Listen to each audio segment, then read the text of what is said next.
வலியற்ற varicose vein சிகிச்சை எளிய 30 நிமிட செயல்முறை 7209487335. கள்ளக்குறிச்சி விஷச்சாராய உயிரிழப்பை கண்டித்து நாகையில் ஆர்ப்பாட்டத்தில் ஈடுபட்ட பாஜகவினர் சிலர் அருகில் உள்ள உணவகத்தில் டீ, வடை ஆகியவற்றை சாப்பிட்டுக் கொண்டிருந்த நிலையில் அவர்களை தேடிச் சென்று போலீசார் கைது செய்தனர். இதுகுறித்த கூடுதல் விவரங்களை செய்தியாளர் லெனின் வழங்க கேட்கலாம். வணக்கம் லெனின், போலீசார் எத்தனை பேர்த்து கைது பண்ணியிருக்காங்க? முழு விவரம். கனிமொழி, கள்ளக்குறிச்சி மாவட்டத்தில் விஷச்சாராயம் அறிந்து 50க்கும் மேற்பட்டோர் உயிரிழந்த சம்பவம் தமிழகத்தை உலுக்கியுள்ளது. இதனை கண்டித்து பல்வேறு அரசியல் கட்சியினர், அமைப்புகள் கண்டனத்தை தெரிவித்து வருகின்றனர். இந்த நிலையில் மாவட்டம் தோறும் பாஜகவினர் தமிழக அரசை கண்டித்தும் உரிய நடவடிக்கை எடுக்க வேண்டும், குற்றத்தில் ஈடுபட்ட அனைவரையும் கைது செய்ய வேண்டும் என்ற கோரிக்கையோடு பாஜகவினர் போராட்டத்தில் ஈடுபட அறிவுறுத்தப்பட்டது.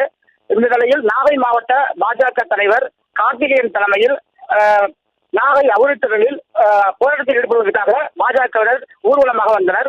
அப்போது டிஎஸ்பி தலைமையிலான பாலகிருஷ்ணன் தலைமையிலான போலீசார் அவர்களை வழிமறித்து போராட்டம் செய்ய விடாமலேயே முன்கூட்டியே அவர்களை கைது செய்து வாகனத்தில் ஏற்றினார்கள். அப்போது போலீசாருக்கும் பாஜகவினரிடையே கடும் வாக்குவாதம் ஏற்பட்டது. அப்போது சில பாஜகவினர் கைதுக்கு வாகனத்தில் ஏறாமல் ஒதுக்குப்புறமாக ஒதுங்கி நிற்க அவர்களையும் போலீசார் வலுக்கட்டாயமாக வாகனத்தில் ஏற்றி ஜீப்பில் கைது செய்தனர். இதனைத் தொடர்ந்து சில பாஜகவினர் அருகில் உள்ள போலீஸ் ஸ்டேஷனில் உள்ளே புகுந்து தீ குடிப்பது போல் போராட்டத்தில் பங்கு பெறாமல் இருப்பது போல் பாவனை செய்தனர். அவர்களையும் டிஎஸ்பி பாலகிருஷ்ணன் மற்றும் நாகூர் இன்ஸ்பெக்டர் சதீஷ்குமார் உட்பட அனைவரும் போலீசாரும் சென்று அவர்களை வலுக்கட்டாயமாக கைது செய்து போலீஸ் வழியில் ஏற்றினர். அப்போது கடுமையான ஒரு வாக்குவாதம் ஏற்பட்டது. சாலையிலேயே மறித்து அவர்களை கைது செய்ததால் இருபுறமும் வாகனங்கள் அணிவகுக்கின்றன.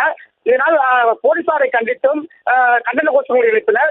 உடனடியாக இந்த விபச்சாரை சம்பந்தப்பட்ட அனைத்து குற்றவாளிகளையும் கைது செய்ய வேண்டும், தமிழக அரசு இதற்கு உரிய பதில் சொல்ல வேண்டும், முதலமைச்சர் பதவி விலக வேண்டும் உள்ளிட்ட கோரிக்கைகளை முழக்கங்களை எழுப்பினர். இது பாஜகவினர் அவர்களை வலுக்கட்டாயமாக போலீசார் வாகனத்தில் ஏற்றும் போது மாமூல் வாங்கிவிட்டு போலீசார் வந்து எங்களை கைது செய்வதாக கூறி அவர்களை எதிர்த்து கோஷம் போட்டனர். இதனால் பகுதி பரபரப்பு ஏற்பட்டது. கனிமொழி, தகவல்களுக்கு நன்றி லெனின். வலியற்ற வெரிகோஸ் வெயின் சிகிச்சை எளிய 30 நிமிட செயல்முறை 7209487335. செய்திகளை உடனுக்குடனும் துல்லியமாகவும் தெரிந்து கொள்ள சப்ஸ்கிரைப் பண்ணுங்க.